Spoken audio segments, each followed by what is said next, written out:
Hello বন্ধুরা, আমি ফ্লিপকার্টের থেকে একটা বস্তু অর্ডার করছি। তো এটার এখন আনবক্সিং করাবো। চলো দেখি কি এটা বস্তুটা।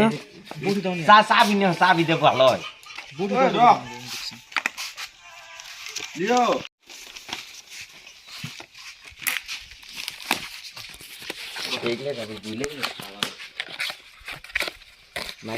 তো আমি একটা মাইক্রোফোন অর্ডার দিয়েছিলাম ফ্লিপকার্টে। তো ওইটাই এসে এটা আনবক্সিং করলাম। তো এটার এখন খুলে টুলে দেখি কি আছে কি নাই, তারপরে কানেক্ট করাটাও তোমাকে দেখামু হন।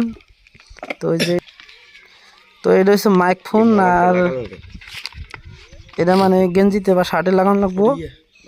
আর এটা হচ্ছে আইফোনের কট, আর এটা হচ্ছে মানে মোবাইলে লাগানো লাগবো।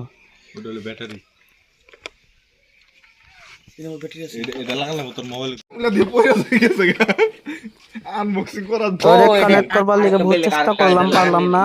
তিনটা মোবাইলের লগে ট্রাই করলাম, কিন্তু একটা তো হইলো না। এই মাইকটা আনছিলাম ফ্লিপকার্টের থেকে অর্ডার করে। তো এটা বহুত চেষ্টা করলাম মানে কানেক্ট করবার লিগে, কানেক্ট কোনো উপায় দিয়ে করবার পারলাম না। তো ইউটিউবে দেখলাম, ইউটিউবে দেখি যে মানে ওই সিস্টেম মতো হয় না। তো যেরকম বোঝা গেল যে এটা খারাপ।